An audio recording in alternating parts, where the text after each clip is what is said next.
ও নাকের নাক বন্ধ নিয়ে আমাদের কাছে আসে। আমরা সিটি স্ক্যান করে দেখতে পেলাম যে নাকে বাম দিকে একটা নাজাল মাস আছে। তো আমরা আজকে এবং সিদ্ধান্ত নিলাম যে এন্ডোস্কোপিক সাইনাস সার্জারি ক্যামেরার মাধ্যমে নাকের যে মাংসটা পলিপটা আছে সেটা অপারেশন করার সিদ্ধান্ত নিয়েছি। আজকে আমরা দেখবো যে নাকের পলিপটা দেখতে কেমন।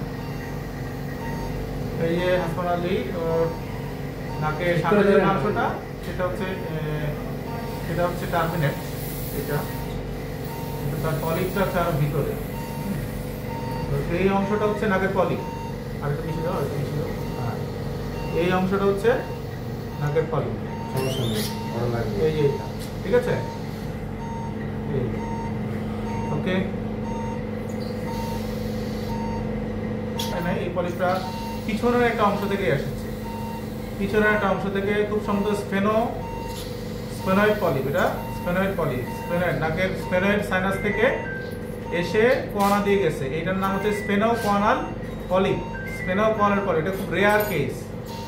স্ফেনোকোয়ানাল polyp is a rare case. এই নাকের উপরের অংশ অর্থাৎ স্ফেনয়েড সাইনাস থেকে, দেখেন এই যে দেখা যাচ্ছে, এই যে স্ফেনয়েড সাইনাস থেকে এই পলিপটার উৎপত্তি।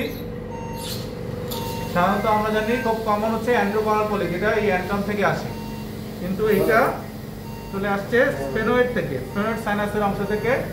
এটাকে আমরা বলবো স্ফেনোকোয়ানাল পলিপ। এই যে স্ফেনয়েড অংশ থেকে আছে, এইখান থেকে পলিপ এসে এই নাকের পিছনের অংশে চলে গেছে এবং একটা অংশ সামনে চলে আসছে, ঠিক আছে।